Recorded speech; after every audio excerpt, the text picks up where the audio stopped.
ازيكم؟ النهارده هنحاول نلخص فيلم الناظر في دقيقتين بس قبل ما نبدأ ما تنساش تصلي على النبي. الفيلم يا جماعة بيبدأ بشخص لا يفقه شيء في أي شيء، اسمه صلاح. بيتولد ويكبر ويلاقي نفسه مدير مدرسة عاشور، اللي طبعا ورثها من أبوه، وأبوه ورثها من جده، وجده ورثها من جد جده، وجد جده ورثها من جد جد جده. العيلة الغريبة دي. وعلشان ما نتوهش كده من بعض، فالأب زي الابن زي الجد زي الأم، يعني عائلة متناسلة.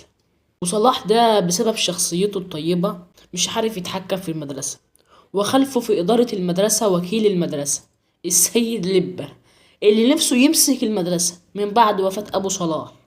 وكان دايما بيخطط ويعمل مكائد علشان يضحك على صلاح وياخدها منه، بس كل خطة بيعملها السيد لبة تلاقي الحاجة جواهر أم صلاح بتقفله فيها، لحد ما الحاجة جواهر قررت إنها تقول لابنها علشان تدير المدرسة لازم تبقى عيل صايع.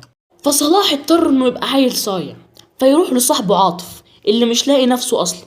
وعاطف بيوديه للليمبي اللي بيخترع كل يوم لغة جديدة، واللي بيحاولوا يخلوا صلاح يسيطر على المدرسة بس بطريقته.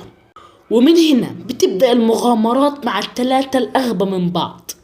وبس كده، لو عجبك الفيديو ما تنساش اللايك والاشتراك. سلام.